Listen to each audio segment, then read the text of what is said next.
Okay, तो अपन group number 16 पढ़ने जा रहे हैं। ग्रुप नंबर 16 में जो एलिमेंट्स हैं, ऑक्सीजन है, सल्फर है, सेलेनियम है, टेलेरियम है, पोलोनियम है, और अभी रिसेंटली एक और डिस्कवर है, दैट इज लिवर्मोरियम है। हमारे लिए इंपॉर्टेंट क्या है? हमारे लिए इंपॉर्टेंट है इनका कुछ एटॉमिक प्रॉपर्टीज पढ़ना, कुछ फिजिकल प्रॉपर्टीज पढ़ना और मेनली केमिकल प्रॉपर्टीज पढ़ना। तो सबसे पहले मैं बात करना चाहूँगा इनके एटॉमिक प्रॉपर्टीज। तो सबसे पहला इंपॉर्टेंट चीज़ है इलेक्ट्रॉनिक कन्फिग्रेशन, जो आप कहते हैं NH2 NP4। मतलब क्या, ऑक्सीजन का इलेक्ट्रॉनिक कन्फिग्रेशन 2s2 2p4 होगा, सल्फर का 3s2 3p4 हो जाएगा, सेलेनियम का 4s2 4p4 हो जाएगा, टेलेरियम का 5s2 5p4 हो जाएगा। तो इलेक्ट्रॉनिक कॉन्फ़िगरेशन फर्स्ट चीज़ है जो आप क्लास 11 से पढ़ के आते हो। मैं इन चीज़ों पे ज़्यादा टाइम देना नहीं चाहूँगा क्योंकि मुझे पता है आपका ये सब चीज़ें क्लियर होना चाहिए। अब अगला चीज़ है साइज। तो आपको पता है down the group size increase होगा, down the group size increase होगा। जैसे जैसे नीचे की ओर जाएंगे वैसे वैसे सेल इंक्रीज होगा तो साइज इंक्रीज होगा। इंपॉर्टेंट है इलेक्ट्रोनेगेटिविटी, इलेक्ट्रोनेगेटिविटी बहुत इंपॉर्टेंट है। देखिए ऑक्सीजन का इलेक्ट्रोनेगेटिविटी 3.5 के आसपास होता है, सल्फर का इलेक्ट्रोनेगेटिविटी आपका जो है 2.58 होता है, सेलेनियम का 2.55 होता है, उसके बाद टेलेरियम का 2.01 होता है। तो कहीं ना कहीं आप देख रहे हैं इलेक्ट्रोनेगेटिविटी जो आप देख रहे हैं, आप देखिएगा ऑक्सीजन का जो इलेक्ट्रोनेगेटिविटी है वो है 3.5, सेलेनियम का है सल्फर का है 2.58 और सेलेनियम का है 2.55। तो आप बोलिएगा सर यहाँ से यहाँ इलेक्ट्रोनेगेटिविटी का जो डिफरेंसेस है काफी सिग्निफिकेंट है, लगभग 1 के आसपास है। लेकिन यहाँ से यहाँ इलेक्ट्रोनेगेटिविटी का जो डिफरेंस है बिल्कुल भी नहीं है, एकदम ना के बराबर है, कोई सिग्निफिकेंट नहीं। तो इलेक्ट्रोनेगेटिविटी के बदले सिर्फ और सिर्फ इस बात को ध्यान रखिएगा, डाउन द ग्रुप साइज बढ़ता है तो इलेक्ट्रोनेगेटिविटी घटता है। It's all about electronegativity. फिर आपके साथ में बात करना चाहूंगा आयोनाइजेशन एनर्जी। आयोनाइजेशन एनर्जी के साथ भी चीजें कुछ ऐसा ही है, down the group ionization energy decrease होता है। अच्छा, आयोनाइजेशन एनर्जी का मैं यहाँ पे डाटा लिख दिया हूँ। ऑक्सीजन का आयोनाइजेशन एनर्जी 1314 किलो जूल होता है पर मोल, सल्फर का 1000 किलो जूल पर मोल, सेलेनियम का 941 किलो जूल पर मोल, टेलेरियम का 869 किलो जूल पर मोल एंड पोलोनियम का 813 किलो जूल पर मोल। लेकिन इंपॉर्टेंट यहाँ पे क्या है ना, इंपॉर्टेंट जो है, इंपॉर्टेंट आयोनाइजेशन एनर्जी नहीं, इंपॉर्टेंट है कि ionization energy down the group decrease है। इनका जो ट्रेंड है, इनका जो जनरल ट्रेंड है वो इंपॉर्टेंट है। अब इसके बाद मैं ज्यादा इंपॉर्टेंट यहाँ पे बात करना चाहूंगा इलेक्ट्रॉन गेन एंथैल्पी, जो कि काफी इंपॉर्टेंट है, बिकॉज इलेक्ट्रॉन गेन एंथैल्पी भी डाउन द ग्रुप डिक्रीज होना चाहिए। जैसे जैसे साइज बढ़ता है वैसे वैसे electron gain enthalpy down the group decrease होता है। लेकिन आप बढ़िया से देखो बॉस, जैसे आप इलेक्ट्रॉन गेन एंथैल्पी को देखोगे तो आपको दिखाई देगा कि वैसे होना चाहिए था, यस एक्सपेक्टेड हमारा था कि ऑक्सीजन का इलेक्ट्रॉन गेन एंथैल्पी सबसे कम होना चाहिए था, सॉरी सबसे ज्यादा होना चाहिए था। लेकिन आप देखिए बड़ा इंटरेस्टिंग डाटा है, ऑक्सीजन का इलेक्ट्रॉन गेन एंथैल्पी सिर्फ सल्फर से कम नहीं बल्कि अपने ग्रुप में सबसे कम है। आप देखिए जब भी सल्फर एक इलेक्ट्रॉन को ऐड करेगा तो 200 किलो जूल के आसपास एनर्जी रिलीज करेगा। ये नेगेटिव साइन रिलीज एनर्जी को शो कर रहा है। यहाँ पे सेलेनियम के केस में 195 किलो जूल एनर्जी रिलीज होगा, लेकिन ऑक्सीजन में सिर्फ और सिर्फ 141 किलो जूल। इसका रीजन क्या है? ऑक्सीजन का साइज छोटा है। अब इस छोटे से साइज में 6 इलेक्ट्रॉन थे। कितने इलेक्ट्रॉन थे? 6 इलेक्ट्रॉन। अब फर्दर अगर आप कोई इलेक्ट्रॉन को ऐड करना चाह रहे हैं तो डेफिनेटली इस छोटे से सेल में ऑलरेडी 6 इलेक्ट्रॉन था, मतलब इलेक्ट्रॉन डेंसिटी काफी था। अब इलेक्ट्रॉनिक रिपल्सन बढ़ जाएगा, जिसके कारण जितना एनर्जी रिलीज होना चाहिए उतना एनर्जी रिलीज नहीं हो पाता है। तो हम लोग बोलेंगे ऑक्सीजन का स्मॉल साइज होने के कारण यहाँ पे इलेक्ट्रॉन गेन एंथैल्पी इसका जो है अपने ग्रुप में सबसे कम। अब इसके बाद मैं आपके साथ आना चाहूंगा melting point, boiling point. Melting point, boiling point density जो है आमतौर पे generally down the group increase होता है। आप बोलिएगा डाउन द ग्रुप मॉलिक्यूलर मास बढ़ेगा तो फिर definitely melting point, boiling point density जो है वो भी बढ़ेगा, वो भी इंक्रीज होगा, क्योंकि मॉलिक्यूलर मास बढ़ेगा तो वंडर वाल फोर्स बढ़ेगा। आपका कहना है कि सर मॉलिक्यूलर मास बढ़ेगा, आपका कहना है मॉलिक्यूलर मास अगर यदि इंक्रीज होगा तो डेफिनेटली वंडर वाल फोर्स भी इंक्रीज होगा, तो जाकर के melting point and boiling point भी इंक्रीज होगा। ये एक सिंपल सी लॉजिक है आपके पास। लेकिन इंपॉर्टेंट क्या है? इंपॉर्टेंट ये बॉस, आप वहां पे अपने एनसीईआरटी बुक में यहाँ पे आप जब देखते होंगे तो आपको दिखाई देता होगा ऑक्सीजन का मेल्टिंग पॉइंट वहां पे 55 केल्विन लिखा हुआ है, लेकिन सल्फर का मेल्टिंग पॉइंट 393 केल्विन लिखा हुआ है। सल्फर का मेल्टिंग पॉइंट 393 केल्विन लिखा हुआ है, मतलब 100 डिग्री सेल्सियस से भी ज्यादा, इनफैक्ट 120 डिग्री सेल्सियस में मेल्ट करेगा। तो सल्फर का मेल्टिंग पॉइंट इतना ज्यादा डिफरेंसेस क्यों हो गया भाई? जहां ऑक्सीजन का melting point of oxygen just 55 kelvin है, वहीं सल्फर का मेल्टिंग पॉइंट 393 केल्विन है। डाटा आपको नहीं रटना है। इंपॉर्टेंट क्या है ना कि ऑक्सीजन का जो मेल्टिंग पॉइंट यहाँ पे मेंशन है दैट इज O2 का, मॉलिक्यूलर ऑक्सीजन का, और जो सल्फर का यहाँ पे मेल्टिंग पॉइंट मेंशन है वो एसिड का। तो आप बोलिएगा सर जो एसिड है ना O2 के कंपैरेटिव में 8 गुना ज्यादा मास है। अगर मास 8 टाइम ज्यादा है तो डेफिनेटली वंडर वाल फोर्स कितना ज्यादा होगा, और वंडर वाल फोर्स होगा तो डेफिनेटली मेल्टिंग पॉइंट तो ज्यादा होगा ही होगा।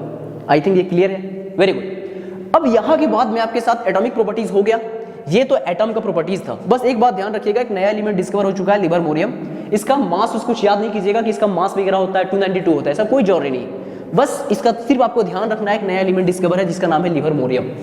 अब आपके साथ में बात करना चाहूंगा इनके फिजिकल प्रॉपर्टी के अलावा मैं बात करना चाहूंगा इनके केमिकल प्रॉपर्टीज। फिजिकल प्रॉपर्टी में ज्यादा कुछ है नहीं, आप तो एटॉमिक प्रॉपर्टीज यहाँ पे देख लिए, electronic configuration, size, electronegativity, ionization energy, electron की enthalpy, melting point, boiling point as well as density. अब आपके साथ में बात करना चाहूंगा, प्लीज सुनिए, अब मैं आपके साथ बात करना चाहूंगा इनका केमिकल प्रॉपर्टीज। केमिकल प्रॉपर्टीज बात करने से पहले मैं थोड़ा सा याद दिला देना चाहूंगा oxygen, sulphur, selenium, tellurium, polonium. यहाँ पे जो ऑक्सीजन और सल्फर जो है, ऑक्सीजन सल्फर नॉन मेटल्स हैं, ये नॉन मेटल्स हैं, ओके। उसके बाद सेलेनियम टेलरियम मेटलॉइड्स हैं, ये मेटलॉइड्स हैं, ये बेसिक सी बात है, आपको याद होना चाहिए। और पोलेनियम मेटल है। अच्छा एक बात और ध्यान रखिएगा बॉस, आपको एक बात को ध्यान रखना है, दैट इज इसमें जितने भी मेंबर है ग्रुप 16 में सारे के सारे एलोट्रॉपी शो करते हैं। इसमें कोई भी ऐसा नहीं जो कि एलोट्रॉपी शो नहीं करता हो, हर किसी का एलोट्रॉप्स होगा। सल्फर का आप देखिएगा मोनोक्लिनिक, रोम्बिक, आप ऑक्सीजन का भी आप एलोट्रॉप देखोगे। आपको पता है ऑक्सीजन मॉलिक्यूलर फॉर्म में एग्जिस्ट तो करता ही करता है, O2 के फॉर्म में। ये जो है ना O3 के फॉर्म, दैट इज ओजोन के फॉर्म में भी एग्जिस्ट करता है। तो ग्रुप 16 में सारे के सारे मेंबर एलोट्रॉपी शो करते हैं। अब मैं आपके साथ आना चाहूंगा, देखिए मैं आपके साथ आना चाहूंगा केमिकल प्रॉपर्टीज को लेकर के। अब देखो थोड़ा जल्दी करना है बॉस। केमिकल प्रॉपर्टीज, देखो केमिकल प्रॉपर्टीज में आपको पढ़ना क्या क्या है। केमिकल प्रॉपर्टीज में आप तो एक देखोगे खुद ऑक्सीजन के साथ रिएक्शन, आप बोलोगे reaction with oxygen, reaction with oxygen. दूसरा आप देखोगे रिएक्शन विथ हाइड्रोजन। तीसरा आप देखोगे रिएक्शन विथ मेटल। और जो सबसे इंपॉर्टेंट है, जो मेरा मानना है जो सबसे इंपॉर्टेंट है, रिएक्शन विथ हैलोजन देखोगे, रिएक्शन विथ हैलोजन। तो आई थिंक आप 4 तरह का रिएक्शन देखोगे, reaction with oxygen, reaction with hydrogen, reaction with metal और रिएक्शन विथ हैलोजन। लेकिन इससे पहले मैं ग्रुप 16 का अकरेंस के बदले बात करना चाहूंगा। हो सके तो आप अकरेंस रट लीजिएगा, बस थोड़ा सा बात कर लेता हूं। अकरेंस में सबसे पहले ऑक्सीजन। ऑक्सीजन में आप बोलिएगा सर ऑक्सीजन जो है ना एटमॉस्फेयर का लगभग अप्रॉक्सीमेटली 21%, 20.94% के आसपास है। आप एक अप्रॉक्सीमेटली बोल दीजिए 21% के आसपास एटमॉस्फेयर में ऑक्सीजन है। फिर आप बोलिएगा सर आपको पता है ऑक्सीजन जो है ना अर्थ क्रस्ट में, कहां पे? अर्थ क्रस्ट में भैया, अर्थ क्रस्ट में 46.6% ऑक्सीजन ही है। ये तो बात हो गया ऑक्सीजन का कंसंट्रेशन को लेकर के। अब मैं आपके साथ बात करना चाहूंगा सल्फर को लेकर के। सल्फर का जो कंसंट्रेशन है ना, सल्फर का एक्चुअली 3 फॉर्म ध्यान रखना है। एक सल्फेट, ओके, एक बैरिलेट, ओके, और तीसरा ध्यान रखना है सल्फाइड। तो सल्फेट में आपका क्या आता है? सल्फेट में आएगा calcium sulphate dot 2 molecule of water. थोड़ा सा मैं इसको ऊपर लिख देता हूं boss, calcium sulphate dot 2 molecule of water. ये हो गया सल्फेट में, जिसको हम लोग जिप्सम भी कहते हैं, इसका कॉमन नेम है जिप्सम। उसके बाद मैं बोलना चाहूंगा magnesium sulphate dot 7 molecule of water, जिसको अपन इप्सम कहते हैं। क्या कहते हैं बॉस? इप्सम। तो जिप्सम इप्सम ध्यान रखिएगा, आई थिंक इसमें सल्फेट के फॉर्म में सल्फर प्रेजेंट है। तीसरा ध्यान रखिएगा बैरिलेट, बैरियम सल्फेट को अपन कहते हैं बैरिलेट कहते हैं बॉस, बैरिलेट, ओके। उसके बाद आपको ध्यान रखना है सल्फाइड के फॉर्म में। तो सल्फाइड के फॉर्म में 3 एनसीईआरटी में मेंशन किया हुआ है, एक तो है जिंक सल्फाइड, एक तो है लेड सल्फाइड और एक है कॉपर पाइराइट, मतलब CuFeS2। ये 3 ध्यान रखिएगा। एक तो आपका हो गया जिंक सल्फाइड हो गया। जिंक सल्फाइड के अलावा एक तो आपका जिंक सल्फाइड हो गया, जिसको आप लोग बेसिकली क्या है, जिंक सल्फाइड को आप लोग जिंक ब्लेंडेड भी कहते हैं, और यहाँ बेसिकली लेड सल्फाइड को गैलेना कहते हैं। इसको आप कहते हैं गैलेना। इसको आप कहते हो जिंक ब्लेंडेड, और इसको आप कहते हो कॉपर पाइराइट। तो ये हो गया सल्फाइड फॉर्म में। सल्फाइड फॉर्म मतलब सल्फर -2 में है। तो आप यहाँ पे क्या क्या देख लिए? आप यहाँ पे देख लिए कि सल्फर का मेनली 3 फॉर्म, सल्फेट, बैरिलेट, सल्फाइड। अच्छा एनसीईआरटी में कुछ बातें और किया हुआ है, बोल रहा है वोल्केनो में भी कभी कभी आपको देखने को मिलता है वहां पे। फिर बोला है कि आपके अंडा में, मिल्क में, ऊल में, हेयर में, प्रोटीन्स में, मस्टर्ड में, ओनियन में, गार्लिक में, ये सब चीजें आपको याद नहीं रखना है।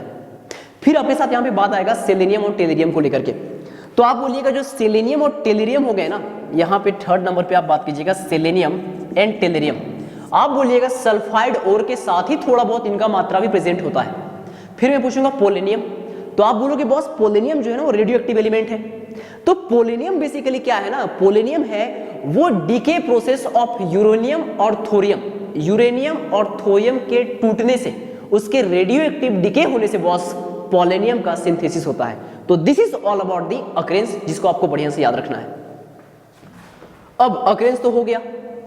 अब अकरेंस के बाद मैं आपके साथ बात करना चाहूंगा केमिकल प्रॉपर्टीज को लेकर के, केमिकल प्रॉपर्टीज को लेकर के, केमिकल प्रॉपर्टीज।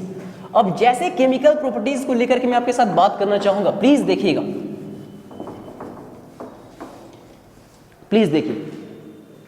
तो केमिकल प्रॉपर्टीज में जैसे आपके साथ बात करना चाहूंगा, chemical properties, chemical properties, chemical properties में सबसे पहले मैं इनका बात करना चाहूंगा आपका, ठीक है। रिएक्शन विद मैं देखूंगा आपके साथ हाइड्रोजन, रिएक्शन विद मैं देखूंगा मेटल, रिएक्शन विद हैलोजन देखूंगा, ये तमाम रिएक्शन देखेंगे, रिएक्शन विद ऑक्सीजन देखेंगे। लेकिन सबसे पहले मैं बात करना चाहूंगा ऑक्सीडेशन स्टेट को लेकर के, ऑक्सीडेशन स्टेट। और आपको पता है कि सर ऑक्सीडेशन स्टेट कहीं ना कहीं इलेक्ट्रॉनिक कॉन्फ़िगरेशन पर डिपेंड करता है। तो इनका इलेक्ट्रॉनिक कॉन्फ़िगरेशन NH2NP4 है। अगर इलेक्ट्रॉनिक कॉन्फ़िगरेशन NH2NP4 है तो मैक्सिमम पॉसिबल ऑक्सीडेशन स्टेट हमारा +6 हो सकता है बॉस। अब देखो बंधु, मैक्सिमम पॉसिबल ऑक्सीडेशन स्टेट आप +6 तो देख लिए। अब आपके साथ मैं बात करना चाहूंगा इनका जो जनरल कॉमन ऑक्सीडेशन स्टेट है वो -2 भी होता है, +4 भी होता है, वैसे +2 भी होता है, लेकिन ज्यादातर -2 +4। अब इसको देखो ऑक्सीजन को, ऑक्सीजन 99% केस में आप -2 ऑक्सीडेशन स्टेट ही -2 ऑक्सीडेशन स्टेट में ही देखोगे। वैसे ऑक्सीजन ऐसा नहीं कि हमेशा -2 ऑक्सीडेशन स्टेट में पाया जाता है। ऑक्सीजन जब फ्लोरीन के साथ कंपाउंड बनाएगा OF2 तो ऑक्सीडेशन स्टेट क्या हो गया +2, O2F2 में +1। तो मैं ये कहना चाह रहा हूं कि ठीक है यार, ऑक्सीजन +1 +2 ऑक्सीडेशन स्टेट भी शो करता है, लेकिन आमतौर पे ऑक्सीजन का जो ऑक्सीडेशन स्टेट होता है वो -2 होता है। Is it clear? Very good.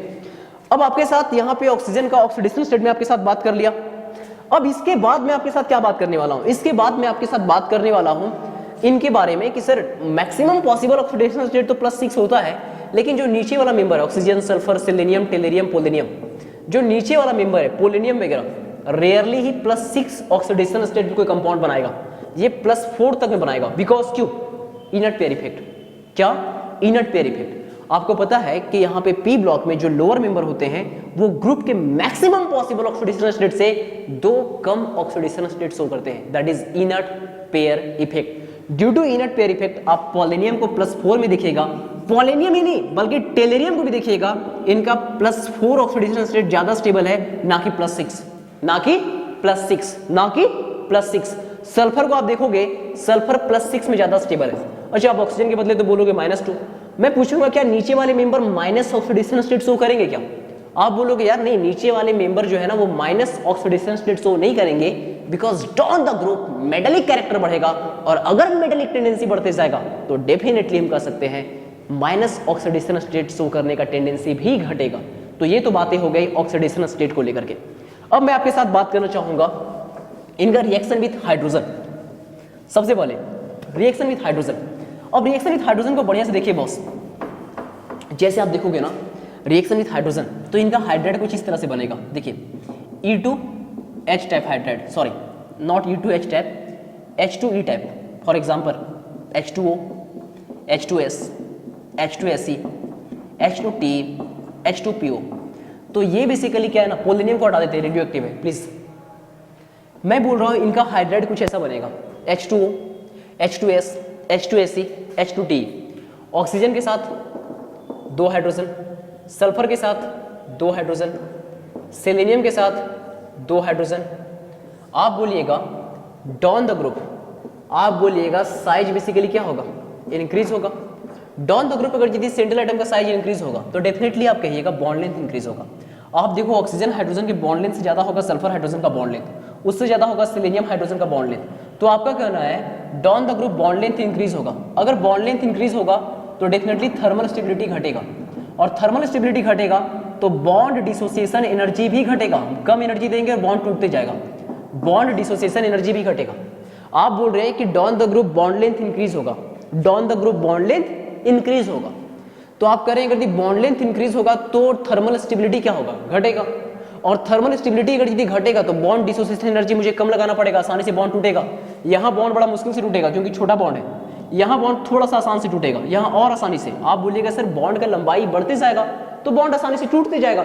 अगर बॉन्ड आसानी से टूटेगा तो आपको क्या मिलेगा, H+, और H+ आसानी से मिलेगा तो H+ आसानी से मिलने को क्या कहते हैं, हम कहेंगे ना एसिडिक कैरेक्टर बढ़ेगा। अरे एसिड क्या होता है, जो H+ देगा। हाँ बॉस, अपन क्या पढ़े, अपन पढ़े सेंट्रल एटम जो है ना उसका साइज बढ़ेगा तो down the group bond length बढ़ेगा। अब बॉन्ड लेंथ बढ़ेगा तो बॉन्ड डिसोसिएशन एनर्जी घटेगा, आसानी से बॉन्ड टूटेगा।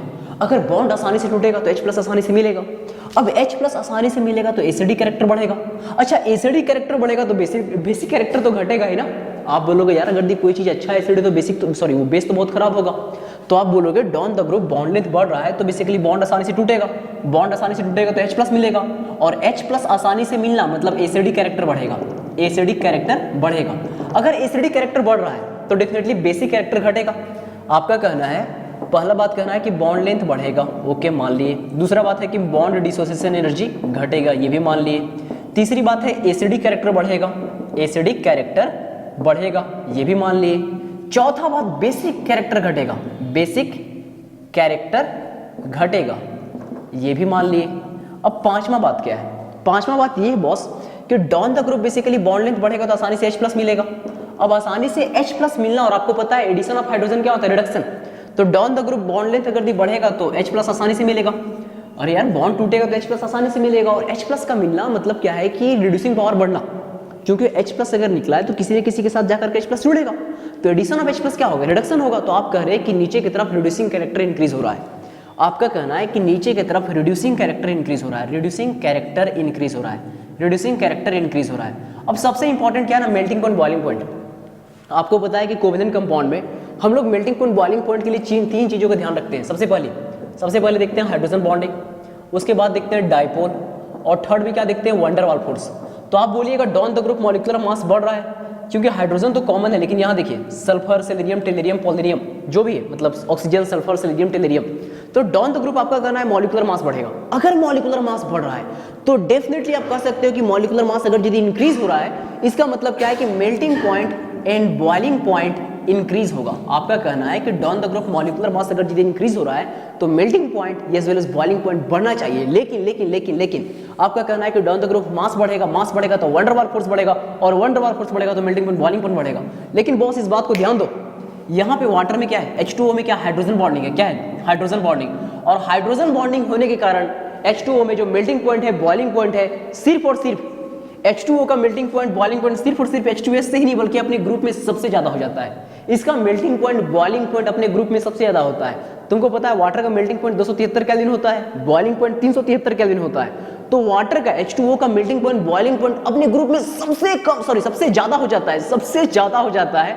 मॉलिक्यूलर मास सबसे कम होने के बावजूद भी सबसे ज्यादा ग्रुप 16 में अगर किसी का हाइड्राइड का मेल्टिंग पॉइंट, बॉइलिंग पॉइंट है तो H2O का है। उसका रीजन क्या है, उसका रीजन है इनके पास हाइड्रोजन बॉन्डिंग है। क्या है, हाइड्रोजन बॉन्डिंग, इस बात को ध्यान रखिएगा। अब आपके साथ में बात करना चाहूंगा बॉन्ड एंगल को लेकर के, प्लीज देखिए। जैसे आपके साथ में बात करना चाहूंगा, यहां पे देखिए प्लीज बढ़िया से। ये आपको क्या दिख रहा है, वाटर दिख रहा है। इसके पास क्या है, 2 लोन पेयर है, 2 बॉन्ड पेयर है। अगला एग्जांपल मैं लेता हूं सल्फर वाला, ओके। यहां पे 2 बॉन्ड पेयर, 2 लोन पेयर। अब इसको देखो यार, इसके पास 2 बॉन्ड पेयर है और 2 लोन पेयर है, मतलब हाइब्रिडाइजेशन sp3 है। अब हाइब्रिडाइजेशन sp3 है तो एक्सपेक्टेड बॉन्ड एंगल हमारा क्या था, हमारा एक्सपेक्टेड बॉन्ड एंगल था 109 डिग्री 28 मिनट बाय हाइब्रिडाइजेशन। अब हाइब्रिडाइजेशन के कंसेप्ट से आप जानते हो कि बॉन्ड एंगल 109 डिग्री 28 मिनट होना चाहिए। लेकिन आप क्या पढ़े हो, आप पढ़े हो valence shell electron pair repulsion theory, और वो थ्योरी कहता है कि लोन पेयर जो है सो इस बॉन्ड पेयर को रिपेल करेगा। अब देखिए एंगल होना चाहिए था 109 डिग्री 28 मिनट। अगर इधर से कोई धक्का दे रहा है और इधर से भी लोन पेयर धक्का दे रहा है तो डेफिनेटली इस रिपल्सन के कारण बॉन्ड एंगल घटेगा। अब घटने के बाद देखा गया कि बॉन्ड एंगल वाटर के केस में 104 डिग्री होता है। आप H2S देखो, यहां भी आप बोलिएगा, यहां भी वही बात है, वही concept, 2 bond pair 2 lone pair है, तो हाइब्रिडाइजेशन sp3 है। एक्सपेक्टेड बॉन्ड एंगल हमारा जो है वो होना चाहिए था 109 डिग्री 28 मिनट। लेकिन यहां पे क्या है ना, यहां फिर वही कंसेप्ट होगा, ये जो लोन पेयर है, ये लोन पेयर इस बॉन्ड को रिपेल करेगा। अब रिपल्सन के कारण एंगल घटेगा, तो घटना चाहिए था करीब करीब बराबर, लेकिन यहां पे एंगल देखिएगा बॉन्ड एंगल 92 डिग्री है और यहां बॉन्ड एंगल 104 डिग्री है। तो यहां पे बॉन्ड एंगल में जो इतना ज्यादा वेरिएशन आपको देखने को मिल रहा है, याद कीजिए मैं बोला था इलेक्ट्रोनेगेटिविटी, ऑक्सीजन का इलेक्ट्रोनेगेटिविटी है 3.5 और सल्फर का है 2.58, मतलब 2.5 के आसपास मानिए। तो बॉस इलेक्ट्रोनेगेटिविटी क्या होता है? Tendency of attracting the shared pair of electron. अब इसको आप देखो, ऑक्सीजन जो है अपने लोन पेयर को कस के पकड़ के रखेगा क्योंकि ये इलेक्ट्रोनेगेटिव एलिमेंट है। ऑक्सीजन अपने लोन पेयर को पकड़ के रखा हुआ है कस के, क्योंकि ये इलेक्ट्रोनेगेटिव एलिमेंट होते हैं। इसका लोन पेयर जो है ना काफी कम बेसिकली फ्रीली रोटेट कर पाएगा, और कम फ्रीली रोटेट कर पाएगा तो डेफिनेटली उसके कारण यहां पे रिपल्सन भी कम होगा। लेकिन सल्फर जो है कम इलेक्ट्रोनेगेटिव एलिमेंट है, अपने लोन पेयर को संभाल के रखने के लिए, लोन पेयर को पकड़ के रखने के लिए उसके पास उतना टेंडेंसी है ही नहीं जितना लोन पेयर को पकड़ के रखने के लिए टेंडेंसी है ऑक्सीजन के पास। आप समझो, ये बेसिकली ये जो पेरेंट है ना थोड़ा सा बेसिकली स्ट्रिक्ट है, तो अपने बच्चों को पकड़ के रखेंगे। ठीक है, ये बच्चा अगल बगल मोहल्ला में क्या है ना हुड़दंगबाजी मतलब जो भी मचाना है मचाएगा। लेकिन अगर यदि पेरेंट ही स्ट्रिक्ट है तो आपको क्या लगता है? आपको लगता है कि उसका इंपैक्ट कम होगा कि नहीं होगा? डेफिनेटली कम होगा। लेकिन यहाँ पे जो पेरेंट है वो पेरेंट ही वीक है। अगर पेरेंट वीक है तो उनका बच्चा क्या है ना काफी ज्यादा बेसिकली क्या है कि कहीं ना कहीं उसका जो डिस्टर्बेंस न्यूसेंस वगैरह बहुत ज्यादा क्रिएट करेगा। तो बस सेम कंसेप्ट यहाँ आप समझिए कि यहाँ पे जो सल्फर है ये उतना इलेक्ट्रोनेगेटिव एलिमेंट है ही नहीं। तो जब अपने लोन पेयर को कस के पकड़ के रख ही नहीं सकता है, जब अपने लोन पेयर को कस के पकड़ के रख ही नहीं सकता है, तो डेफिनेटली इसका लोन पेयर आसानी से मूव करेगा चारों तरफ, फ्रीली बेसिकली मूव करेगा, और इसके कारण रिपल्सन ज्यादा होगा। तो बॉन्ड एंगल बहुत ज्यादा कम हो गया, 92 डिग्री यहाँ पे देखने को मिल रहा है।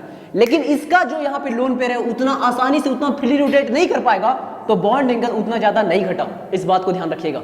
आप बोलिएगा in case of water that is H2O, oxygen is electronegative element which have tendency to attract or hold its lone pair more tightly as compared to H2S, and that's why the decrement in bond angle in the case of H2O is not as much significant as compared to H2S। इस बात को ध्यान रखिएगा। Okay, अब आपके साथ में आना चाहूंगा, I think melting point boiling point बात कर लिया हाइड्रोजन बॉन्डिंग को लेकर के, फिर मैं बॉन्ड एंगल बात कर लिया, आपका सारा कंसेप्ट हाइड्राइड को लेकर के हो गया। बस ध्यान रखिएगा down the group bond length बढ़ेगा तो बॉन्ड आसानी से टूटेगा, तो H प्लस आसानी से मिलेगा। देखो मैं 4-5 बार बोल चुका है इसको।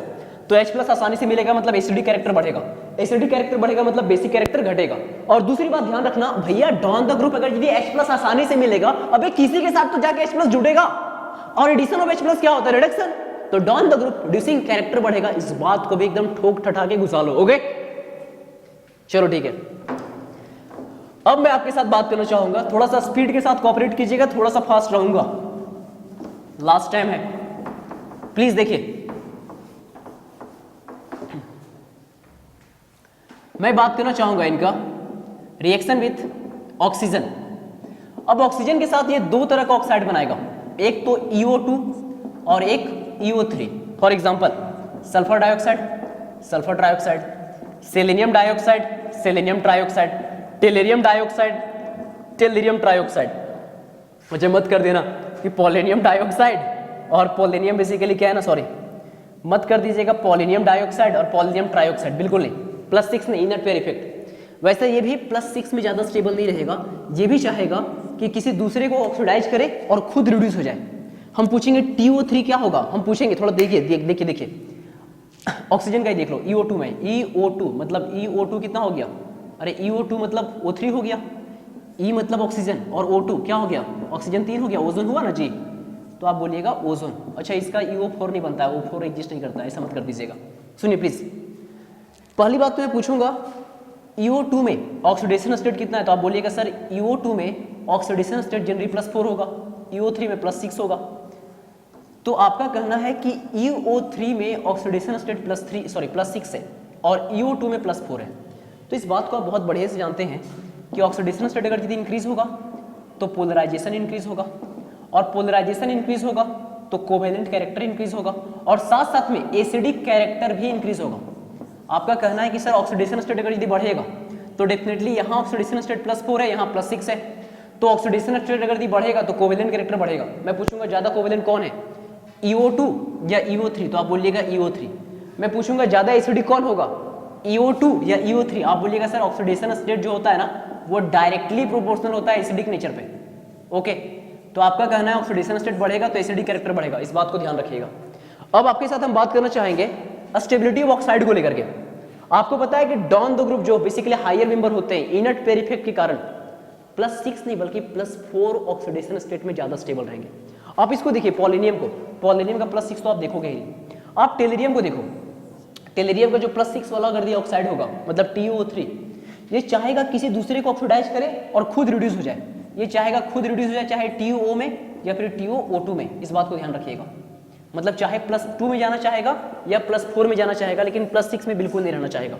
लेकिन वही मैं सल्फर डाइऑक्साइड के बारे में बात करूंगा तो आप बोलिएगा सर सल्फर डाइऑक्साइड को जैसे मौका मिलेगा ये खुद चला जाएगा SO3 में, मतलब +4 से चला जाएगा +6 में, तो ये चला जाएगा +6 में, डेफिनेटली ये चला जाएगा +6 में। तो कहने का मतलब इसका होगा ऑक्सीडेशन, तो डेफिनेटली SO2 किसी दूसरे को रिड्यूस करेगा।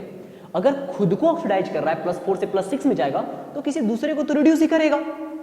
अरे भैया खुद को ऑक्सीडाइज कर रहा है मतलब इलेक्ट्रॉन लूज करेगा सल्फर, तो कोई ना कोई तो एक्सेप्ट करेगा ना।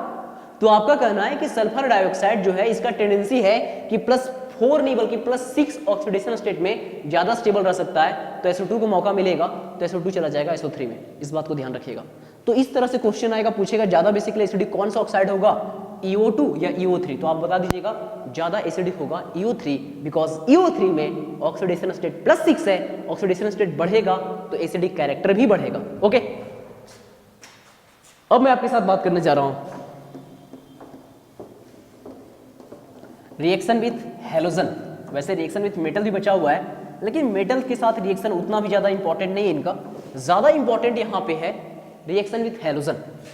ये जो रिएक्शन विथ हैलोजन है बहुत ही इंपॉर्टेंट है। अगर मैं बात करना चाहूंगा ना तो मैं आपको एक बात बोलूंगा, रिएक्शन विथ हैलोजन जो है ना ग्रुप 16 का बहुत इंपॉर्टेंट है। बाकी केमिकल प्रॉपर्टीज में इसके इतना वेटेज कुछ नहीं रखता है। तो आप बोलिएगा कि sir reaction with halogen, reaction with halogen आप बोलिएगा कि सर हैलोजन के साथ अगर रिएक्शन बात करें ना तो ये जो है सो हैलाइड इनका जो है ना हेक्सा हैलाइड बनेगा।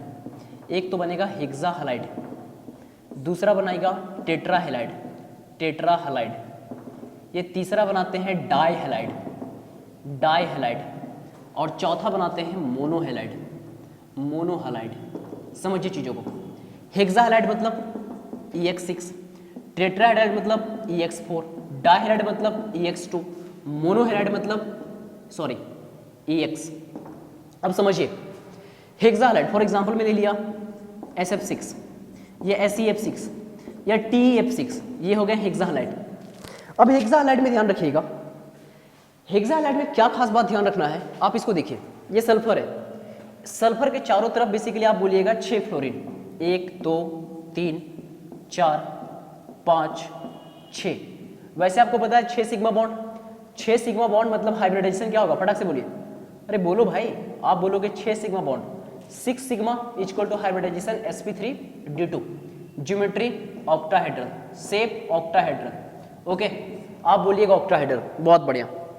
अब यहां ध्यान दीजिए SF6 जो है ना, ये तो वैसे बेसिकली क्या है, एक्सेप्शनली आपके NCERT में लिखा हुआ है एक्सेप्शनली स्टेबल, एक्सेप्शनली स्टेबल है, exceptionally stable for steric reason. इस बात को ध्यान रखिएगा, स्टेरिक रीजन के लिए एक्सेप्शनली स्टेबल है। लेकिन बाकी मेंबर को देखिए प्लीज, अगर मैं बात करना चाहूंगा TEF6 या SEF6, तो T में बेसिकली क्या है ना, इसके चारों तरफ 6 फ्लोरीन रख दोगे। ओके, याद ध्यान दीजिए प्लीज। और यार स्टेरिक हिंड्रेंस नाम का भी चीज तो एग्जिस्ट करता है। आप वैलेंस से इलेक्ट्रॉन पेयर रिपल्सन थ्योरी पढ़े थे, तो क्या पढ़े थे आप, सिर्फ क्या लोन पेयर रिपल्सन पढ़े थे, या लोन पेयर बॉन्ड पेयर भी रिपल्सन पढ़े थे, और बॉन्ड पेयर नहीं बल्कि बॉन्ड पेयर भी रिपल्सन आप पढ़े थे। तो ऐसा नहीं कि ये जो बॉन्ड है तो ये बॉन्ड इस बॉन्ड को रिपेल नहीं कर रहा होगा, ये बॉन्ड इस बॉन्ड को रिपेल करेगा, ये बॉन्ड इस बॉन्ड को रिपेल करेगा, ये बॉन्ड इस बॉन्ड को रिपेल करेगा, ये बॉन्ड इस बॉन्ड को रिपेल करेगा, ये बॉन्ड इस बॉन्ड को रिपेल करेगा, ये बॉन्ड इस बॉन्ड को रिपेल करेगा, ये इसको रिपेल करेगा, ये इसको रिपेल करेगा, मतलब through out the bond pair repulsion है। अगर बॉन्ड पेयर इतना रिपल्सन होगा तो डेफिनेटली ये चीजें बेसिकली क्या है ना, यहाँ फ्लोरीन बेसिकली छोटे छोटे, फ्लोरीन क्या है तो फ्लोरीन छोटा छोटा यहाँ पे एटम है फ्लोरीन का, तो यहाँ तक सही है। लेकिन फ्लोरीन की जगह आप चाहोगे ना हेक्सा हैलाइड में क्लोरीन रख दें तो साइज बड़ा हो जाएगा, ब्रोमीन रखे और साइज बड़ा हो जाएगा, तो वहां पे स्टेबिलिटी घटता है। इस बात को ध्यान रखिएगा। तो मैं बोलूंगा हेक्सा हैलाइड में इनका जो हेक्सा फ्लोराइड है वही थोड़ा बहुत स्टेबल रहता है। और इसमें थोड़ा SF6 में देखिएगा, SF6 में आप बोलिएगा SF6 एक्सेप्शनली स्टेबल रहता है फॉर स्टेरिक रीजन। मतलब क्या, यहाँ सल्फर का बेसिकली स्ट्रक्चर है, अब इसके अगल बगल 6 फ्लोरीन है, ठीक है, बॉन्ड पेयर यहाँ रिपल्सन होगा, लेकिन इसका जो बॉन्ड पेयर रिपल्सन होगा लेकिन इस तरह से बैलेंस है, इसका लटाइस इस तरह से बैलेंस है कि यहाँ पे काफी हद तक स्टेबिलिटी रहता है। इस बात को ध्यान रखिएगा। तो आप यहाँ पे थोड़ा सा ध्यान रखें कि हेक्सा हैलाइड्स जितने भी होंगे सर सबका हाइब्रिडाइजेशन sp3d2 हो गया, क्योंकि 6 सिग्मा प्लस 0 लोन पेयर तो कुछ है ही नहीं, मतलब sp3d2 ऑक्टाहेड्रल, उसके बाद ध्यान रखिएगा SF6 जो है एक्सेप्शनली स्टेबल होता है फॉर स्टेरिक रीजन। फिर आप बोलिएगा कि वैसे तो हेक्सा हैलाइड में बेसिकली हम लोग सिर्फ और सिर्फ हेक्सा फ्लोराइड ही पढ़ना है, क्योंकि जो इसका क्लोराइड है, ब्रोमाइड है, आयोडाइड है, इनमें स्टेरिक हिंड्रेंस बहुत ज्यादा बढ़ जाएगा और बड़े बड़े बेसिकली सराउंडिंग एटम होने के कारण स्टेरिक हिंड्रेंस बहुत ज्यादा बढ़ जाएगा, तो स्टेबल रह ही नहीं पाएगा। और आपको क्या लगता है ये काफी ज्यादा स्टेबल है क्या? आप इस चीज को देखिए, SeF4 को देख रहे हो आप, SeF4 लिक्विड होता है, प्लीज समझिए, SeF4 लिक्विड होता है, तो उस हिसाब से SeF6 क्या होना चाहिए? ये तो सॉलिड होना चाहिए था, एक्सपेक्टेड, लेकिन ऐसा नहीं, ये गैस है। आप सोच रहे होंगे कि सर ये SeF4 है और ये SeF6 है, तो मॉलिक्यूलर मास तो इसमें ज्यादा है, 2 फ्लोरीन ज्यादा है। अगर मॉलिक्यूलर मास ज्यादा है तो वंडर वाल फोर्स ज्यादा है, और वंडर वाल फोर्स ज्यादा होगा तो मेल्टिंग पॉइंट, बॉइलिंग पॉइंट ज्यादा होगा। तो डेफिनेटली अगर SeF4 लिक्विड है तो SeF6 को सॉलिड होना चाहिए था, एटलीस्ट लिक्विड होना चाहिए, लेकिन SeF6 क्या है? गैसियस है। सिर्फ SeF6 ही नहीं, बोलिएगा, इस बात को ध्यान रखिएगा, ऑल हेक्सा हैलाइड्स, प्लीज बोलिए, all hexa halides, all hexa halides are gaseous. सारे के सारे हेक्सा हैलाइड्स गैसियस होते हैं, इस बात को ध्यान रखिएगा। तो मैं क्या बोला? मैं बोला कि SeF4 लिक्विड है लेकिन SeF6 गैसेस है। इसका रीजन क्या है? यहाँ पे स्टेरिक हिंड्रेंस है बॉस, तो स्टेरिक हिंड्रेंस रहेगा, तो जिसके कारण यहाँ पे वंडर वाल वाला जो चीज था उसको यहाँ पे क्या कर दिया गया? उसको यहाँ पे नलीफाई कर दिया, स्टेरिक हिंड्रेंस। तो इस बात को ध्यान रखिएगा, कभी मत सोचिएगा कि अगर SeF4 लिक्विड है तो SeF6 सॉलिड होगा, ऐसा कुछ मत सोचिएगा। सारे हेक्सा हैलाइड्स गैसियस होंगे और इसका रीजन क्या है? Steric hindrance. ध्यान रहेगा, वेरी गुड।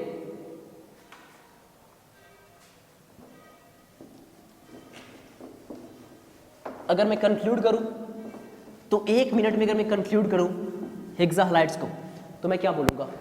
मैं बोलूंगा जो हेक्सा हैलाइड्स होते हैं ना, all are gaseous, all are gaseous, पहला पॉइंट। दूसरा पॉइंट मैं बोलूंगा इनका जो हाइब्रिडाइजेशन होता है sp3 होता है। फिर मैं बोलूंगा इनका जो ज्योमेट्री होगा ऑक्टाहेड्रल होगा। फिर मैं पूछूंगा और कुछ जानते हैं आप क्या? तो आप बोलिएगा कि वैसे सर इसमें हम लोग सिर्फ और सिर्फ हेक्सा फ्लोराइड्स पढ़ते हैं और बाकी अगर हेक्सा क्लोराइड, ब्रोमाइड, आयोडाइड वगैरह पढ़ेंगे तो बहुत ही अनस्टेबल हो जाएगा, इस बात को ध्यान रखिएगा। और एक बात तो आपको पता ही रहेगा, SF6 में exceptionally stable, exceptionally stable for steric reason, for steric reason, steric reason, इस बात को ध्यान रखिएगा। अब आपके साथ में आना चाहूंगा टेट्रा हैलाइड्स में।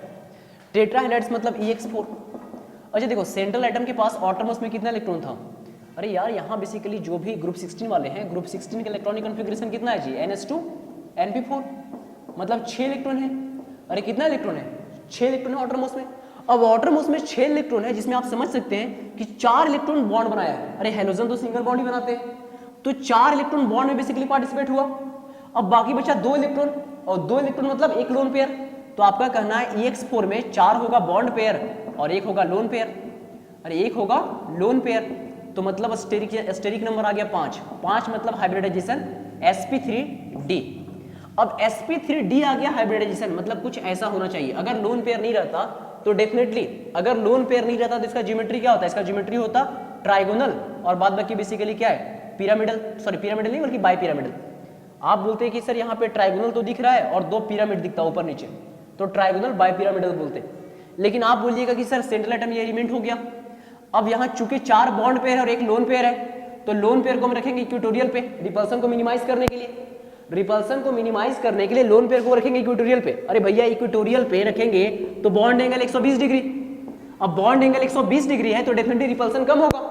अगर एक्सियल पे रखेंगे तो बॉन्ड एंगल हो जाएगा 90 डिग्री। अब 90 डिग्री 3 अबव द प्लेन और 3 बिलो द प्लेन, या एक ही जगह लोन पेयर को रखते हैं। सपोज दैट एक ही जगह लोन पेयर को एक्सियल पे रखेंगे तो 90 डिग्री पे रखेंगे, और 90 डिग्री पे रिपल्सन ज्यादा होगा। मुझे रिपल्सन को कम करना है, तो रिपल्सन को कम करने के लिए लोन पेयर को बेसिकली क्या है ना, लोन पेयर रहेगा कहां पे? इक्वेटोरियल पोजीशन पे, क्योंकि यहाँ पे बॉन्ड एंगल 120 डिग्री है। तो लोन पेयर यहां हो जाएगा, ये ई हो गया मेरा central atom, x x x x EX4 हो गया, ये हो गया मेरा EX4। तो आप बोलिएगा कि सर लोन पेयर को ज्योमेट्री में काउंट नहीं करते हैं valence shell electron pair repulsion theory के अकॉर्डिंग। तो अब इसका हम शेप या अब इसका ज्योमेट्री हम लोग ट्राइगोनल बाय पिरामिडल ना बोल करके इसको हम लोग ट्राइगोनल बाय पिरामिडल नहीं बोलेंगे, बल्कि अब इसका ज्योमेट्री जो है ना हम लोग क्या बोलेंगे? अब बोलेंगे इसका ज्योमेट्री सीसॉ। क्या बोलेंगे? सीसॉ। आपको लग रहा है सीधा बेसिकली फ्रेम यहाँ पे है, एक इस पे को बैठ जाए तो ये उठेगा, इस पे बैठे तो ये उठेगा, वही सीसॉ। आई थिंक ये क्लियर है। तो टेट्रा हैलाइड्स में एक बात ध्यान रखिएगा, जो SF4 होता है वो गैस होता है, SeF4 होता है वो लिक्विड होता है, और TF4 होता है वो सॉलिड होता है। आप बोलिएगा कि मॉलिक्यूलर मास बेसिकली क्या हो रहा है, मॉलिक्यूलर मास बढ़ेगा डाउन द ग्रुप। F4 तो बेसिकली कॉमन है, लेकिन सल्फर से ज़्यादा मॉलिक्यूलर मास सेलेनियम का, सेलेनियम से ज़्यादा टेलरियम का। अगर मास बढ़ेगा, अगर मास इंक्रीज होगा तो वंडरवाल फोर्स इंक्रीज होगा, और वंडरवाल फोर्स इंक्रीज होगा तो melting point and boiling point भी इंक्रीज होगा। तो डेफिनेटली ये गैस है तो ये लिक्विड है, ये सॉलिड है।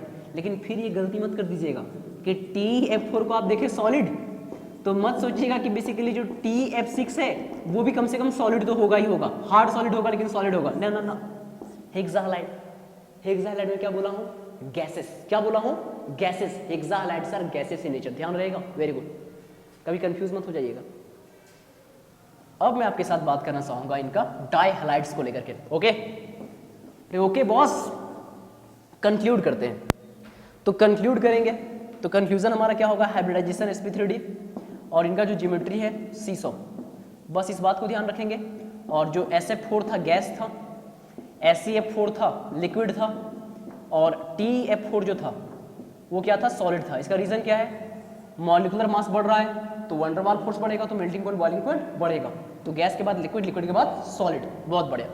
अब डाई हैलाइड्स, डाई हैलाइड्स में ध्यान रखिएगा, ऑक्सीजन वैसे OF2 तो बनाता है, इसमें तो आपको कोई शक नहीं है, लेकिन डाई हैलाइड्स में OCl2 और OBr2 मतलब ऑक्सीजन के जो है डाई हैलाइड्स नहीं बनते। अब ऑक्सीजन के डाई हैलाइड्स नहीं बनते, जिनका बनते हैं उनके बारे में बात करते हैं। अब जिनका डाई हैलाइड्स बनते हैं तो for example SF2, SeCl2, SeBr2, TBr2, तो ये हो गया डाई हैलाइड्स। अब डाई हैलाइड्स में ध्यान रखिएगा, आपको पता है सल्फर के आउटरमोस्ट में कितने इलेक्ट्रॉन है बॉस, 6 इलेक्ट्रॉन है। अब 6 इलेक्ट्रॉन में 2 इलेक्ट्रॉन बेसिकली क्या बॉन्ड में इस्तेमाल हो गया, फ्लोरीन तो हमेशा सिंगल बॉन्ड बनाएगा। अब 2 इलेक्ट्रॉन सल्फर का इस्तेमाल हो गया बॉन्ड में, तो 6 में जब 2 चला गया बॉन्ड में तो बचा कितना, 4। अब 4 इलेक्ट्रॉन बचा तो 4 इलेक्ट्रॉन मतलब 2 lone pair, 2 lone pair plus 2 bond pair, तो हाइब्रिडाइजेशन कितना होगा, 4, मतलब हाइब्रिडाइजेशन sp3, कितना हाइब्रिडाइजेशन होगा, sp3।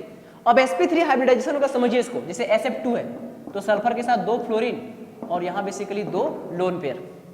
तो आप समझ सकते हैं कि सर यहाँ पे लोन पेयर को हम लोग काउंट नहीं करते हैं ज्योमेट्री में, तो इसको हम लोग बोलेंगे एंगुलर शेप। क्या बोलेंगे, एंगुलर शेप। जिस तरह हम लोग वाटर में बोलते हैं ना जी, अरे जिस तरह तुम लोग वाटर में क्या बोलते हो, एंगुलर शेप ही बोलते हो। हाइब्रिडाइजेशन क्या बोलते हो, sp3 है, और शेप क्या बोलते हो, एंगुलर या बेंट या भी शेप। तो आप इसको बोलिएगा एंगुलर शेप या फिर बेंट शेप या फिर भी शेप। आई थिंक ये भी क्लियर हो गया। अब डाई हैलाइड के बाद मैं आपके साथ आना चाहूंगा मोनो हैलाइड्स में। प्लीज देखिए, तो हैलाइड्स डेफिनेटली इंपॉर्टेंट तो था, अब मैं आपके साथ आना चाहूंगा मोनो हैलाइड्स में।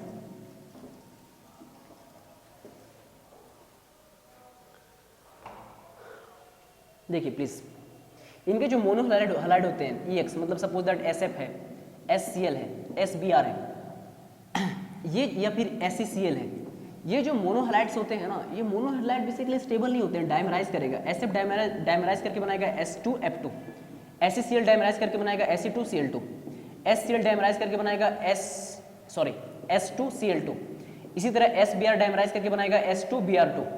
अच्छा, इनका जो डाइमर होते हैं ना, सपोज एग्जांपल आपके एनसीईआरटी में दिया हुआ है, वही एग्जांपल लूंगा, Se2Cl2। ये इनका जो डाइमर होते हैं वो डाइमर बेसिकली स्टेबल नहीं होते हैं, डिसप्रोपोर्शनेट करेंगे। तो डिसप्रोपोर्शनेट करेंगे मतलब अभी ऑक्सीडेशन स्टेट +1 था Se2Cl2 में, अब क्या है ये बनाएगा SeCl4 बनाएगा, मतलब ऑक्सीडेशन स्टेट +4, और साथ में बनाएगा Se, मतलब ऑक्सीडेशन स्टेट 0। तो आप बोले +1 से गया +4 मतलब क्या हुआ, ऑक्सीडेशन हुआ, और +1 से गया 0 मतलब क्या हुआ, रिडक्शन हुआ। तो आपका क्या कहना है, आपका कहना है, प्लीज सुनिए, आपका कहना है, प्लीज सुनिए, आपका क्या कहना है, आपका कहना है कि सर जो मोनो हैलाइड्स होते हैं पहली बात तो डायमराइज कर जाएंगे। जो मोनो हैलाइड होते हैं मतलब जो EX है वो डायमराइज करके बनाएगा E2X2, और ये जो E2X2 है ये करेगा डिसप्रोपोर्शनेट। क्या करेगा, डिसप्रोपोर्शनेट। क्या करेगा, डिसप्रोपोर्शनेट। एग्जांपल Fe जो Fe2Cl2 था वो डिसप्रोपोर्शनेट करके SeCl4 में गया और साथ में Se, मतलब ऑक्सीडेशन स्टेट +1 से +4 गया बॉस, और इसका ऑक्सीडेशन स्टेट +1 से 0 गया। तो एक ही एलिमेंट का जब ऑक्सीडेशन भी हो और जब उसी का रिडक्शन भी हो तो आई थिंक आप उसको क्या बोलोगे, आप उसको डिसप्रोपोर्शनेशन बोलोगे। Is it clear? ओके, अब मैं आपके साथ इनका बात करना चाहूंगा रिएक्शन विथ मेटल्स। अच्छा, मेटल्स के साथ जो रिएक्शन है वो इतने भी इंपॉर्टेंट नहीं है इनका। देखिए प्लीज,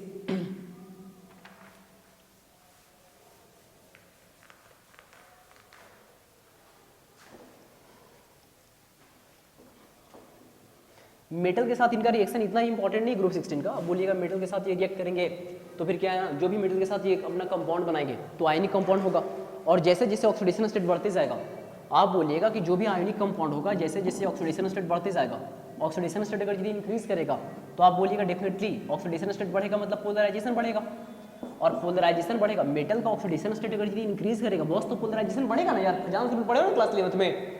ऑक्सीडेशन स्टेट बढ़ेगा तो पोलराइजेशन बढ़ेगा, और पोलराइजेशन बढ़ेगा मतलब कोवेलेंट कैरेक्टर बढ़ेगा। और यही तो बात है कि कहने का मतलब है कि वैसे तो जो भी ग्रुप 16 के एलिमेंट मेटल के साथ रिएक्ट करेंगे तो आमतौर पे आयोनिक कंपाउंड बनता है। अब आयोनिक कंपाउंड बनेगा मेटल के साथ रिएक्ट, अरे मेटल तो आयोनिक कंपाउंड ही बनाएंगे। अब जैसे जैसे उसका ऑक्सीडेशन स्टेट बढ़ेगा तो पोलराइजेशन बढ़ेगा, और पोलराइजेशन बढ़ेगा तो कोवेलेंट कैरेक्टर भी बढ़ते जाएगा। ओके, तो अपन क्या बात कर रहे थे, हम लोग बात कर रहे थे प्रिपरेशन ऑफ ऑक्सीजन। तो ऑक्सीजन का प्रिपरेशन में सबसे पहले आप लोग बात किए थे कमर्शियल लेवल पे ऑक्सीजन कैसे प्रिपेयर करें। तो कमर्शियल लेवल पे ऑक्सीजन को प्रिपेयर करने के लिए एटमॉस्फेयर में जो ऑक्सीजन है 21% के आसपास, आप फ्रैक्शनल डिस्टिलेशन का हेल्प लीजिएगा।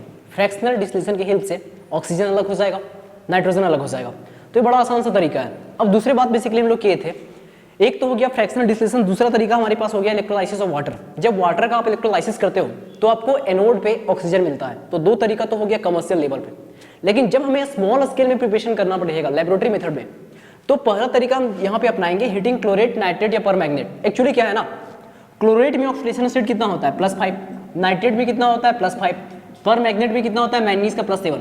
आपको पता है कि यहाँ पे क्लोरीन +5 में रहना नहीं चाहता है, क्लोरीन चाहेगा कि -1 ऑक्सीडेशन स्टेट में हम बेसिकली चाहें, क्योंकि उसका क्लोरीन का ज्यादा स्टेबल ऑक्सीडेशन स्टेट -1 है। अब एक बात मैं आपसे पूछना चाहूंगा, यहाँ पे क्लोरेट में क्लोरीन का ऑक्सीडेशन स्टेट जो +5 है किसके कारण है?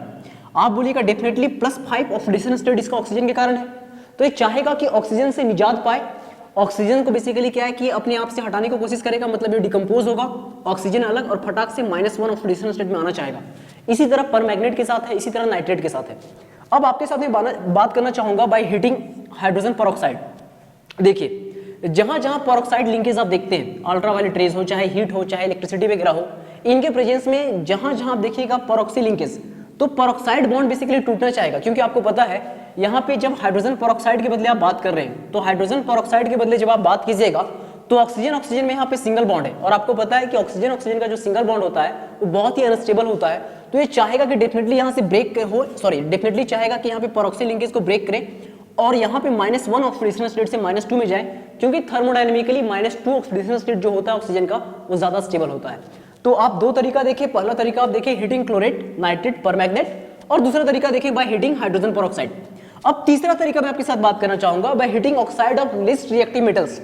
वैसे तो पता है कि सिल्वर, मरकरी वगैरह जो है सो आमतौर पे ये फ्री फॉर्म में एग्जिस्ट करते हैं, लेकिन अगर यदि ये ऑक्साइड के साथ, मतलब ऑक्सीजन के साथ अगर यदि ऑक्साइड के फॉर्म में बेसिकली प्रेजेंट होंगे, ऑक्सीजन के साथ अगर कंबाइंड फॉर्म में एग्जिस्ट करेंगे, तो ये भी चाहेंगे। यहां देखिए प्लीज, आप मरकरी ऑक्साइड देखते हैं तो मरकरी ऑक्साइड मतलब क्या, यहाँ पे सिल्वर +1 ऑक्सीडेशन स्टेट में, आप यहाँ पे सॉरी मरकरी ऑक्साइड बोलते हैं, सिल्वर ऑक्साइड, तो यहाँ पे सिल्वर +1 ऑक्सीडेशन स्टेट में था, यहाँ मरकरी ऑक्साइड में यहाँ पे मरकरी +2 ऑक्सीडेशन स्टेट में है।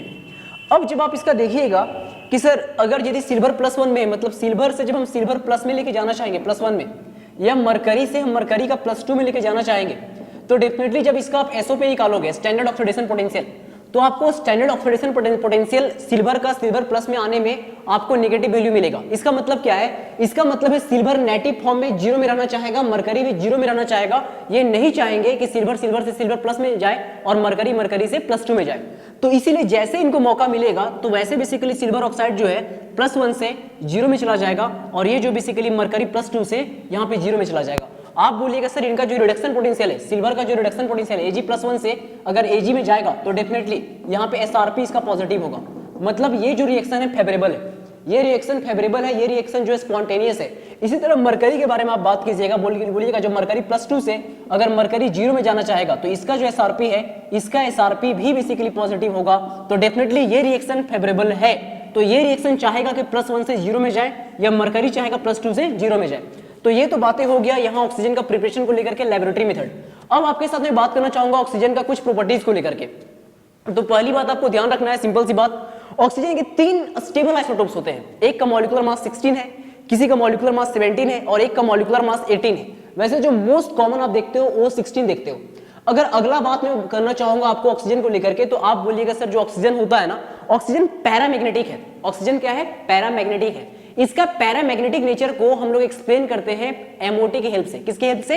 एमओटी, मॉलिक्यूलर ऑर्बिटल थ्योरी की हेल्प से ही ऑक्सीजन का पैरामैग्नेटिज्म को हम लोग एक्सप्लेन कर पाते हैं। अब इसके बाद मैं आपके साथ बात करना चाहूंगा ऑक्सीजन का कुछ रिएक्शंस। वैसे आपको पता है ऑक्सीजन मेटल के साथ भी रिएक्ट करता है, तो यहाँ पे मेटेलिक ऑक्साइड बनाएगा। नॉन मेटल के साथ रिएक्ट करेगा तो नॉन मेटल ऑक्साइड बनाएगा। प्लीज एनसीईआरटी में जो भी रिएक्शन उसको देख लीजिएगा। मैं थोड़ा सा बात करना चाहूंगा, प्लीज एनसीईआरटी को देखिए। जब आप एनसीईआरटी को देखिएगा तो एनसीईआरटी पेज नंबर 190 आइए, यहाँ पे देखिएगा calcium plus oxygen, calcium oxide तो मेटल का ऑक्साइड है। आगे देखिए एल्युमिनियम मेटल है, ऑक्सीजन के साथ रिएक्ट करके एल्युमिनियम ऑक्साइड बनाएगा। यहाँ फोस्फोरस नॉन मेटल है, तो नॉन मेटल है, फोस्फोरस ऑक्सीजन के साथ रिएक्ट करेगा। P4O10 आपके लिए इंपॉर्टेंट रिएक्शन ये वाला है। आपके लिए important reaction P4 plus basically क्या है, O2 जो है ये P4O10 देता है, ये इंपॉर्टेंट है। अच्छा सुनिए, कभी कभी P4O10 ना दे करके P2O5 दे देगा तो कभी आप कंफ्यूज नहीं होइएगा। इंपॉर्टेंट आपके लिए एक ये था। बात देखिए कार्बन प्लस ऑक्सीजन, ये कार्बन का यहाँ पे कंबसन बोलिए, ऑक्सीडेशन बोलिए, कोई बहुत बड़ी बात चीज नहीं, क्लास 7-8 से आप जान रहे हो। यहाँ पे जिंक सल्फाइड प्लस ऑक्सीजन, तो यहाँ पे जिंक सल्फाइड है, तो मेटल सल्फाइड को जब ऑक्सीजन के प्रेजेंस में हीट कर रहे हैं, मतलब उस मेटल सल्फाइड का हम रोस्टिंग कर रहे हैं, तो डेफिनेटली जिंक सल्फाइड आपको जिंक ऑक्साइड देगा और साथ में सल्फर डाइऑक्साइड गैस। ये भी कोई बहुत बड़ी बात नहीं, ये एक रोस्टिंग वाला रिएक्शन आपके सामने यहाँ पे रखा हुआ है। जिंक सल्फाइड क्या है? जिंक सल्फाइड मेटल सल्फाइड है। मेटल सल्फाइड जब भी ऑक्सीजन के साथ रिएक्ट करेगा तो उस रिएक्शन को हम लोग रोस्टिंग कहते हैं, तो आपको मिलेगा जिंक ऑक्साइड और साथ में सल्फर डाइऑक्साइड गैस। अब उसके बाद जो रिएक्शन है मीथेन, यहाँ देखिए CH4, मीथेन प्लस ऑक्सीजन, तो ये भी आप जानते हैं सारे के सारे जो रिएक्शंस हैं ये बेकार रिएक्शंस हैं, कोई काम के नहीं है। इससे आपका कोई भी एग्जाम में कोई क्वेश्चन नहीं पूछेगा, सिर्फ और सिर्फ इस रिएक्शन को ध्यान रखिएगा, ये थोड़ा बहुत इंपॉर्टेंट है। वैसे आप जानते हो मेटल के साथ रिएक्शन होगा तो मेटल ऑक्साइड मिलेगा, नॉन मेटल के साथ नॉन मेटल ऑक्साइड होगा। प्लीज आगे देखिए, कुछ बात हम इसके साथ और करना चाहेंगे। देखिए प्लीज, ऑक्सीजन के साथ कुछ एलिमेंट जो होते हैं या कुछ कंपाउंड होते हैं नॉर्मली रिएक्ट नहीं करते हैं, लेकिन जब हम लोग कैटलिस्ट का हेल्प लेंगे तो कैटलिस्ट के प्रेजेंस में उनका रिएक्शन होगा। फॉर एग्जांपल देखिए सल्फर डाइऑक्साइड, ये सल्फर ट्राइऑक्साइड में कन्वर्ट होगा, ऑक्सीजन के साथ डेफिनेटली रिएक्शन करने के बाद ही होगा। लेकिन यहां मुझे कैटलिस्ट लेना पड़ेगा V2O5। सिमिलरली आप इसको देखिए, HCl जो है, HCl के साथ ऑक्सीजन का रिएक्शन तब होगा जब मैं एक कैटलिस्ट लूंगा Cu2Cl2, तब जाकर के मुझे क्या मिल जाएगा, तब जाकर के मुझे वाटर प्लस साथ में क्लोरीन मिलेगा। इंपॉर्टेंट वाटर प्लस क्लोरीन मिल रहा है, ये इंपॉर्टेंट नहीं। वैसे तो आपको पता होगा इस रिएक्शन को हम लोग डेकन रिएक्शन कहते हैं, डेकन प्रोसेस कहते हैं। इंपॉर्टेंट ये है कुछ कंपाउंड्स का, सर्टेन कंपाउंड्स का ऑक्सीडेशन जो होता है उसके लिए हमें कैटलिस्ट का हेल्प लेना पड़ता है। तो यहाँ पे जो 2 कैटलिस्ट हैं, एक तो कैटलिस्ट आपके पास यहाँ पे क्या लिखा हुआ है, कॉन्टैक्ट प्रोसेस वाला, देखिए ये कॉन्टैक्ट प्रोसेस से हम लोग सल्फ्यूरिक एसिड बनाते थे, तो वहां पे ये जो स्टेप है बहुत इंपॉर्टेंट स्टेप है, सल्फर डाइऑक्साइड से सल्फर ट्राइऑक्साइड में कन्वर्ट होना, ये बहुत इंपॉर्टेंट स्टेप है। यहाँ पे कैटलिस्ट हम लोग लेते थे V2O5। इसी तरह यहाँ पे जब हम लोग कमर्शियल लेवल पे, जब कमर्शियल लेवल पे हम लोग क्लोरीन का प्रिपरेशन करते हैं तो हम लोग क्या करते हैं, HCl का ऑक्सीडेशन करते हैं। तो यहाँ पे HCl का जो ऑक्सीडेशन होता है वहां पे कैटलिस्ट हमें लेना पड़ता है कॉपर के क्लोराइड। तो हम लोग क्या बात किए, हम लोग बात किए कि कुछ एलिमेंट्स या कुछ कंपाउंड्स, कुछ एलिमेंट्स नहीं बल्कि बोलना चाहिए कुछ कंपाउंड्स जो होते हैं उनका ऑक्सीडेशन सर्टेन कैटलिस्ट के प्रेजेंस में होता है। अब थोड़ा सा ध्यान रखिएगा बॉस, आपके साथ मैं आगे बात करना चाहूंगा कुछ ऑक्साइड्स को लेकर के। वैसे अभी तक आप जान गए कि ऑक्सीजन काफी रिएक्टिव बेसिकली एलिमेंट्स है, तो ये बहुत सारे मेटल के साथ रिएक्ट करके मेटेलिक ऑक्साइड बनाएगा, नॉन मेटल के साथ रिएक्ट करके नॉन मेटेलिक ऑक्साइड बनाएगा। अब ये जो मेटेलिक ऑक्साइड हो चाहे नॉन मेटेलिक ऑक्साइड हो, हम लोग इनका नेचर पढ़ेंगे। तो थोड़ा सा देखिए प्लीज, ऑक्साइड वैसे तो 2 तरह का होता है, कुछ ऑक्साइड सिंपल्स होते हैं, कुछ ऑक्साइड मिक्स होते हैं। फॉर एग्जाम्पल आपके सामने मैं अगर इसको लिखता हूँ कैल्शियम ऑक्साइड तो आप बोलिएगा सिंपल ऑक्साइड है। मैं आपके सामने लिखता हूँ Fe3O4 तो आप बोलिएगा मिक्स ऑक्साइड है। एक्चुअली मिक्स ऑक्साइड क्यों बोलिएगा, क्योंकि ये फेरोफेरिक ऑक्साइड है, मतलब यहाँ पे FeO भी है और साथ साथ में Fe2O3 भी है, तो आप बोलिएगा ये अपने आप में एक मिक्स ऑक्साइड है। प्लीज ध्यान देखिए।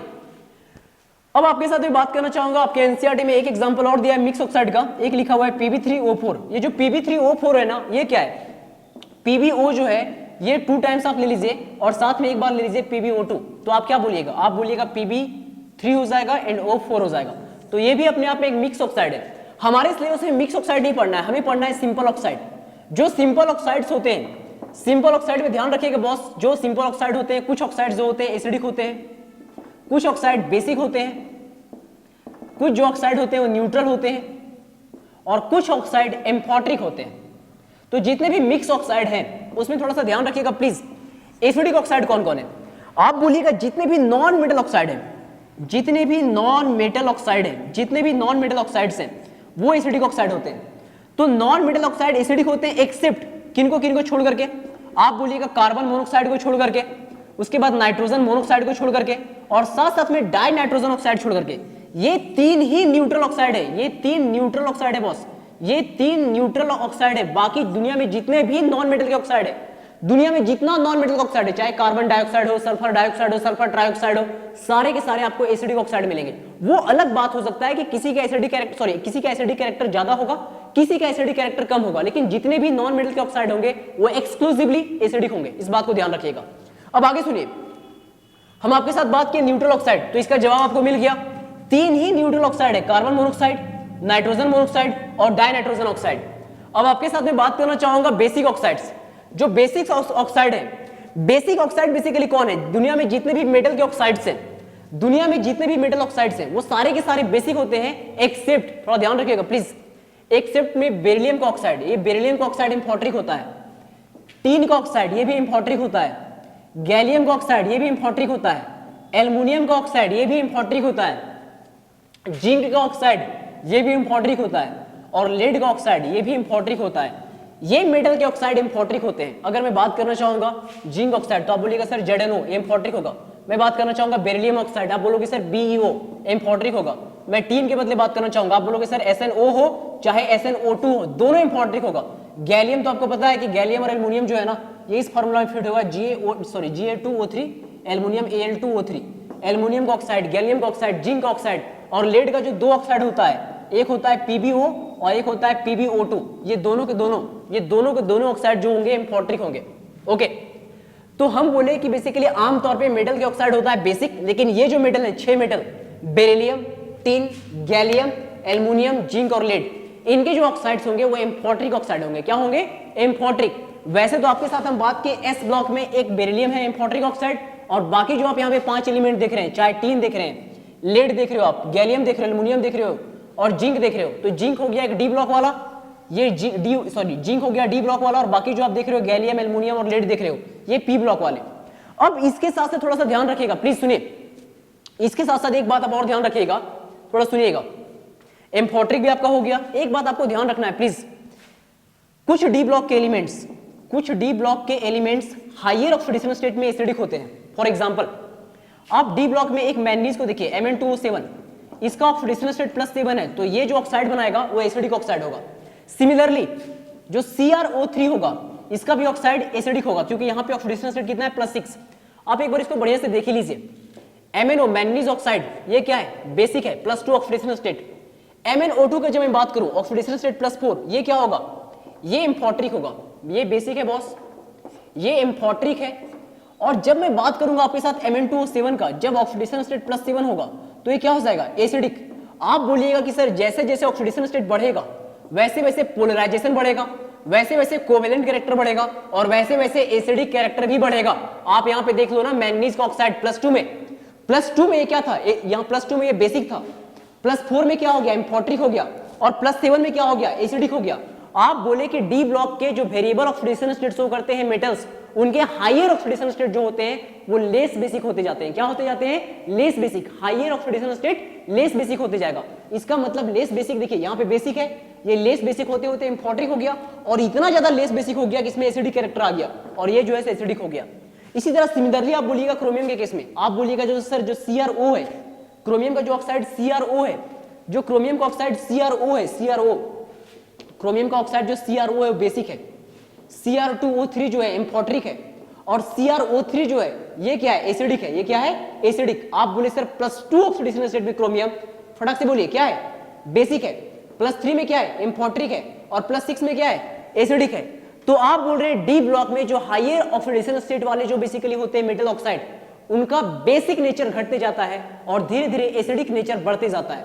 सिमिलरली आप इसका एग्जांपल देखिए प्लीज, वैनेडियम का जो ऑक्साइड है VO मतलब +2, VO2 +4 और साथ में V2O5, तो ये +5। आप वेनेडियम का ऑक्साइड, ये बेसिक है, VO2 +4 ऑक्सीडेशन स्टेट हो गया। +2 वाला बेसिक था, +4 वाला लेस बेसिक है, और +5 वाला तो इम्पोर्ट्रिक हो गया। क्या हो गया? इम्पोर्ट्रिक हो गया। तो इतना देर में आप क्या जाने, इतना देर में जाने कि जो मेटल के ऑक्साइड होते हैं वो चाहे तो बेसिकली क्या होंगे, फटाक से बोलिए, चाहे तो वो होगा बेसिक होगा या फिर इम्पोर्ट्रिक होगा। लेकिन लेकिन लेकिन डी ब्लॉक में जो मैंगनीज का ऑक्साइड +7 में और क्रोमियम का +6 में, ये बेसिकली क्या होंगे, ये एक्सक्लूसिवली एसिडिक होंगे, ये एक्सक्लूसिवली एसिडिक होंगे। अच्छा, आप बोलोगे अगर ये एसिडिक होंगे तो इनमें पानी में डालेंगे तो एसिड बनाएगा। अरे यार, एसिडिक ऑक्साइड होगा तो वाटर में डालेंगे तो क्या बनाएगा, एसिड बनाएगा। डेफिनेटली आप सही सोच रहे हैं। जब आप Mn2O7 को वाटर में डालोगे तो आपको एसिड मिलेगा HMnO4, ध्यान रहना चाहिए। तो आप इतना देर में बेसिकली जितना भी ऑक्साइड्स था उनके बारे में जान गए। अब एम्फोट्रिक ऑक्साइड में खास करके आप थोड़ा सा ध्यान रखिएगा एल्युमिनियम को ही। अब इसके बाद मैं आपके साथ आना चाहूंगा ओजोन को लेकर के कुछ पॉइंट्स हैं, और साथ में ओजोन के अलावा थोड़ा सा सल्फर डाइऑक्साइड आपके सिलेबस में है। तो सबसे पहले मैं बात करना चाहूंगा ओजोन को लेकर के और सल्फर डाइऑक्साइड। ये पूरा का पूरा थ्योरेटिकल पोर्शन है। प्लीज देखिए, ओजोन जो आपके यहाँ पे एनसीईआरटी में दिया हुआ है, बढ़िया से देख लीजिएगा। जो ओजोन है, ओजोन के बदले आपको बढ़िया से पता होगा ही, थोड़ा सा कुछ पॉइंट थोड़ा सा एनसीईआरटी से बढ़िया से देख लीजिएगा। ओजोन एकदम थ्योरेटिकल पोर्शन है। पहला बात आपको क्या ध्यान रखना है कि ओजोन का जो प्रिपरेशन होता है मॉलिक्यूलर ऑक्सीजन से, O2 से जो O3 बनता है, O2 से जो O3 बनता है, ओजोन बनता है। ये प्रोसेस अपने आप में नॉन स्पॉन्टेनियस है, ये एंडोथर्मिक प्रोसेस है। ये प्रोसेस अपने आप में होना नहीं चाहता है। और सुनिए प्लीज, ध्यान से सुनिएगा प्लीज, कुछ पॉइंट मैं बता देना चाहूंगा ओजोन को लेकर के। पहला बात, यहां देखिए, अगर मैं O2 से O3 बनाना चाहूंगा तो डेफिनेटली अगर O2 से मैं O3 बनाना चाहूंगा तो इसके लिए जो डेल्टा H है वो पॉजिटिव है। पहला बात, डेल्टा H पॉजिटिव है।